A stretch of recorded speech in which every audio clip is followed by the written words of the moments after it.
నమస్తే. శ్రీ శాస్త్ర మురిగిన విత్తనాల కథనం టీవీఎస్ఆర్జే శాస్త్రి. విందామా? మంచి పొలం, సారవంతమైన మట్టి, పెద్దది లోతైన నీటితో నిండిన బావి. అతడు చక్కగా దున్ని నీరు పెట్టి నారు పోసి గాబు తీసి ఎరువులకు ఖర్చు చేసి కొన్ని రోజులకి చూస్తే మొలకలు రాలే. కొన్ని మొలకలు లేచినా వాటిలో జీవం లేదు. ఆ రైతు ఆశల మీద నీళ్లు చల్లినట్టయింది. తన శ్రమ వృధా అయిపోయిందే అనుకున్నాడు ఆ రైతు. అతడు అన్నీ చేసినా ఓ పెద్ద పొరపాటు చేశాడు. అదేంటంటే విత్తనాలను పరిశీలించలేదు, వాటి మీద శ్రద్ధ చూపలేదు. విత్తనాలు అవి అతని వ్యవసాయానికి మూలం. అవి లేకుండా మట్టి, ఎరువులు, శ్రమ, నీరు ఇలా ఎన్ని ఉన్నా అవన్నీ వ్యర్థమే. ఆ విత్తనాలు మురిగిపోయాయి, కానీ అతడిది చూసుకోలేకపోయాడు. అలాంటి రైతుల్ని మూర్ఖులు అంటారు. వాళ్ళని చూసి నవ్వుకుంటారు కదా, కానీ అలాంటి వారు చాలా తక్కువ మంది ఉంటారు. ఈ వ్యవహారం ఇప్పుడు అందరి ఇళ్లలోని కనిపిస్తోంది. ఎలాగంటే పిల్లలు ఇంటికి సౌఖ్యాన్ని, సంపదని, ఆనందాన్ని, ఫలాలను తెచ్చే బీజాలు. ఎంతో ఖర్చు చేసి కోడళ్ళని, అల్లుళ్ళని తెచ్చుకుంటారు. బంగారు ఆభరణాలు, కొత్త కొత్త వస్త్రాలతో వాళ్ళని నింపేస్తారు. వారి సుఖాల కోసం అన్ని రకాలైన సదుపాయాలు చేస్తారు. ఆ పిల్లల సుఖం కోసమే రకరకాలుగా పనులు చేసి సంపదను, ధనాన్ని కూడపెడతారు. వారి కోసం తల్లిదండ్రులు చేయవలసిన పనులన్నీ చేస్తారు. వారి భౌతిక సుఖాల కోసం నింగి నేల ఏకం చేస్తారు. వారి ఆటలు, వినోదాలు, కోరికలు, ఆనందాలు అన్నింటికీ అన్ని రకాలైన సాధనాలను సంపాదిస్తారు. చదువు, సంధ్య చెప్పించి గొప్పవాళ్ళని చేస్తారు. పిల్లవాడు పెరుగుతున్న కొద్దీ అందరూ ఆనందిస్తూ ఉంటారు. మెల్లమెల్లగా ఆ పిల్లలతో ఉన్న తీపి జ్ఞాపకాలను నెమరు వేసుకుంటూ ఉంటారు. నేనే ఆడించేదాన్ని, నేనే అన్నం తినిపించాను, నేనే నా గుండెల మీద కూర్చోపెట్టుకున్నాను. ఈ బిడ్డంటే ఆ తల్లిదండ్రులకి ఎంత ఇష్టమో, ఎంత ప్రేమో. వాళ్ళు వీళ్ళ కోసం ప్రాణాలైనా ధారపోయడానికి సిద్ధంగా ఉంటారు. ఇప్పుడు వాళ్ళ ముఖాల్లో ఆ కళ లేదు. వాళ్ళు ఎక్కడుంటున్నారో, ఎప్పుడు వస్తున్నారో కూడా తెలియదు. ఇంట్లో ఉన్న వాళ్ళ పని వాళ్ళదే. వీళ్ళని పట్టించుకోరు. వాళ్ళని చూడ్డానికి, వాళ్ళతో మాట్లాడడానికి పెద్దలు ఎంతగానో తహతహలాడిపోతూ ఉంటారు. ఎలా అంటే ఉండి కూడా లేనట్టు, దగ్గరే ఉండి కూడా చాలా దూరంగా ఉన్నట్టు అనిపిస్తుంది. ఇంతటితోటి అయిపోలేదు. ఇది కష్టాలకు, కడగండ్లకు ఆరంభం మాత్రమే. ఇప్పుడు ఆ పిల్లలు తల్లిదండ్రులు ఏమి చెప్పినా, కొద్దిగా కసరినా తిరగబడి సమాధానాలు ఇవ్వడం ప్రారంభిస్తారు. ఆ సమాధానాలు రోజు రోజుకి తీవ్రంగా, కటువుగా, భయంకరంగా మారిపోతూ ఉంటాయి. లోపలే పొగ అలముకుంటుంది. ఊపిరి సలపనివ్వని పొగ, ఊపిరులు ఊపేసే పొగ, అపశకునాలతో, దుస్వప్నాలతో నిండి ఉన్న పొగ. ఇది భావి మంటలకి ఆరంభం. మెల్లమెల్లగా జీవితపు మేడలు కూలిపోతూ ఉంటాయి. ఒకరోజు అంతటా మంటలు అలుముకుంటాయి. ఇది అజాగ్రత్తగా ఉన్న రైతు కథకి ప్రతిరూపం కదా.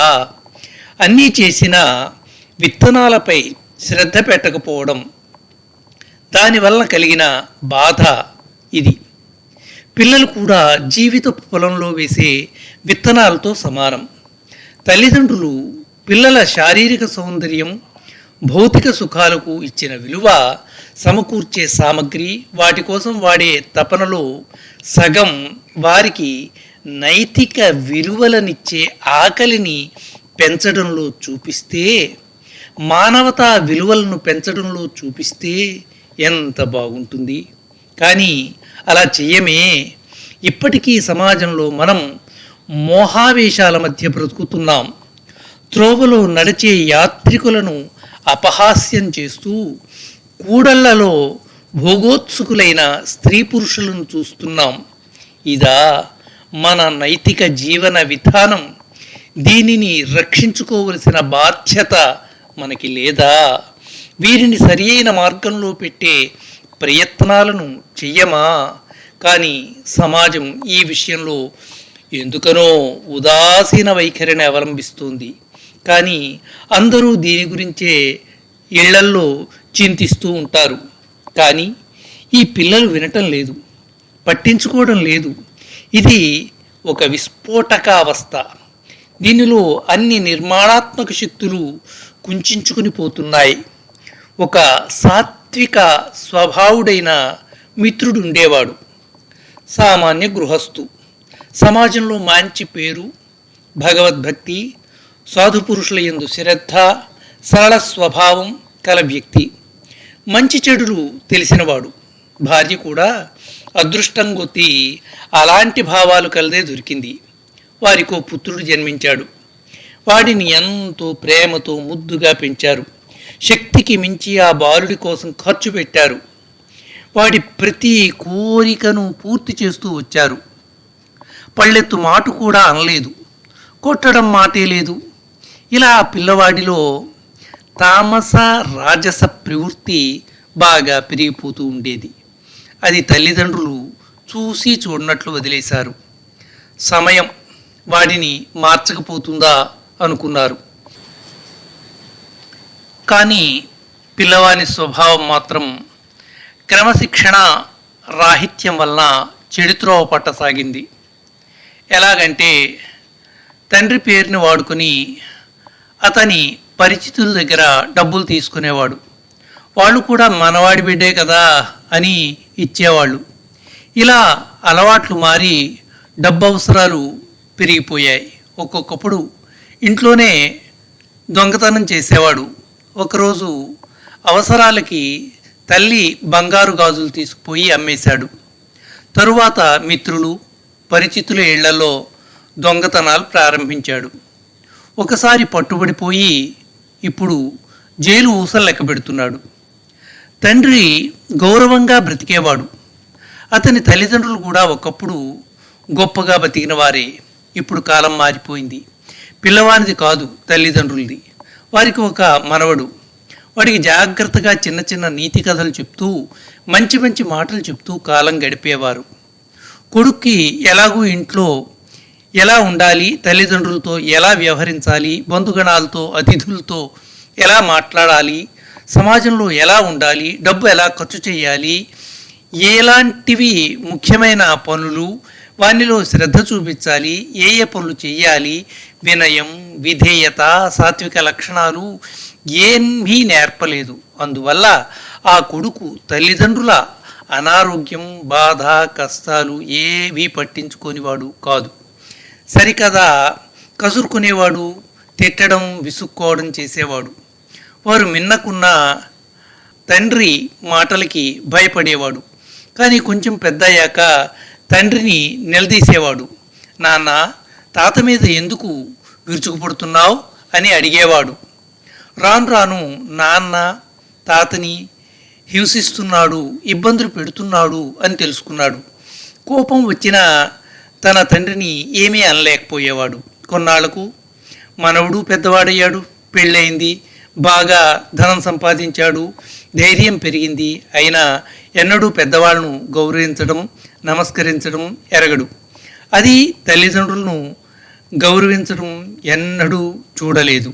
తన తల్లిదండ్రుల వికృత రూపం తన కళ్ళ ముందు నిలిచింది. తన మనస్సులోని కొద్దిపాటి ఉత్తమ గుణాలు కూడా ఇది ఇంకింపచేసింది. మొండివాడైపోయాడు. ఒకనాడు ఇంట్లో పిండి వంటలు వండారు. అందరూ కడుపు నిండా తిన్నారు. మిగిలిన కొద్దిపాటి ముసలి వాళ్ళకు కూడా పెట్టారు. బయటికి వెళ్ళిన అత్తగారికి కొద్దిగానే ఉంచారు. ఆమె చాలా మంచిది, గొప్ప కుటుంబం నుంచి వచ్చింది. జరిగిన విషయమంతా మనవడు ఇంటికి వచ్చి భార్య వలన తెలుసుకున్నాడు.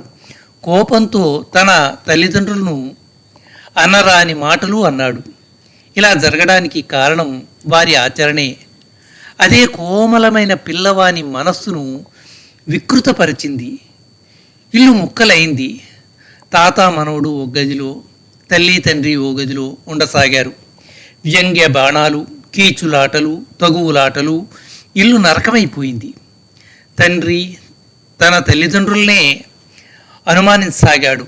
నా కొడుకుని ఏ మాటలు చెప్పి వశపరుచుకున్నారో అనేవాడు. కానీ తన తప్పు ఇప్పటికీ తనకి కనిపించడం లేదు. ఇది ఒక కథ. అయితే వేరే కథ కూడా ఉంది. ఓ కుటుంబం, తల్లి తండ్రి కొడుకు, బేదరికం, కానీ ఆనందమయ జీవితం. అతడు ఆనందంగా ఉండేవాడు, నవ్వుతూ మాట్లాడేవాడు, ప్రతి ఒక్కరిని ప్రేమతో పలకరించి కుశల ప్రశ్నలు వేసేవాడు. ఎవరైనా ఇబ్బంది, రోగాల్లో ఉంటే వారికి సహాయం చేయడానికి ముందుకొచ్చేవాడు. ఉదయాన్నే లేవడం, శౌచ స్నానాది క్రియలు పూర్తి చేయడం, దైవ ప్రార్థన, పూజ ముగించుకునేవాడు. అన్ని పనులకు తనతో తన కొడుకుని కూడా తీసుకుని వెళ్ళేవాడు. చదివినవి, తెలిసినవి, మంచి విషయాలు కొడుక్కి వివరంగా చెప్పేవాడు. పెద్దలకి కొడుకు చేత తల వంచి నమస్కరింపచేసేవాడు. తను చేసేవాడు. పిల్లవాడు తండ్రిని అనుసరించేవాడు. పెద్దయ్యాక మంచి ఉన్నత స్థితికి చేరుకున్నాడని విన్నాను. చాలా సంవత్సరాలు గడిచిన తర్వాత అతన్ని చూడటానికి వెళ్ళాను. తల్లి చనిపోయింది.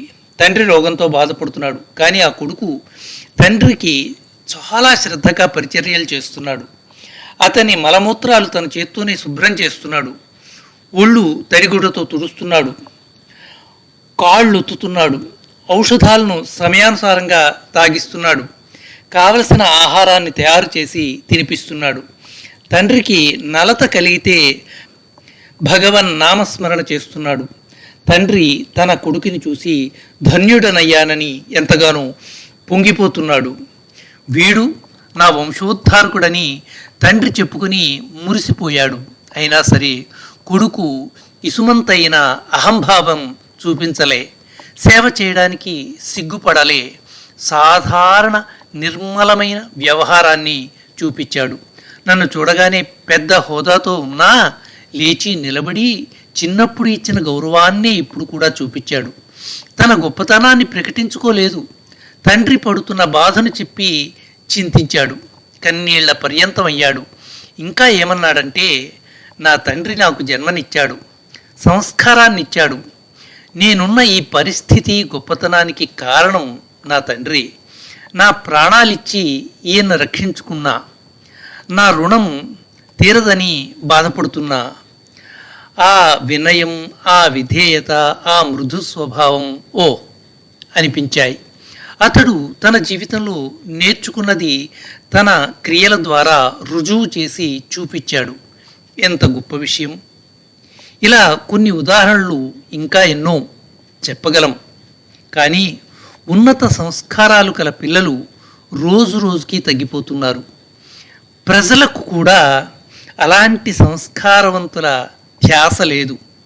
ఆరోపణలు, పోటీతత్వం పెరిగిపోతుంది.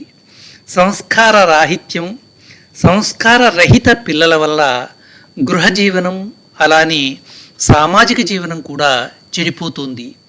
పిల్లల్లో తిరుగుబాటు ప్రవృత్తి పెరుగుతోంది.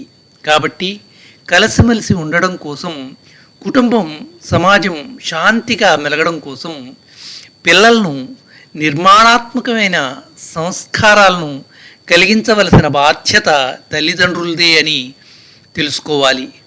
విత్తనాల్లాంటి పిల్లల్ని ఉత్తమమైన వాటిగా తీర్చిదిద్దుకునే ఆ విత్తనాలు ఎలాంటి పరిస్థితుల్లోనైనా తట్టుకోగలుగుతాయి, నిలబడగలుగుతాయి, సమాజాన్ని కూడా నిలబడతాయని మనమంతా తెలుసుకుని, మురిగిపోయిన విత్తనాల్లాంటి బిడ్డలకి మెరుగు పెట్టి ప్రయోజనం లేదు. మంచి విత్తనాల్లాంటి పిల్లల్ని ఎంచుకొని మంచి సమాజాన్ని సాగు చేద్దాం రండి.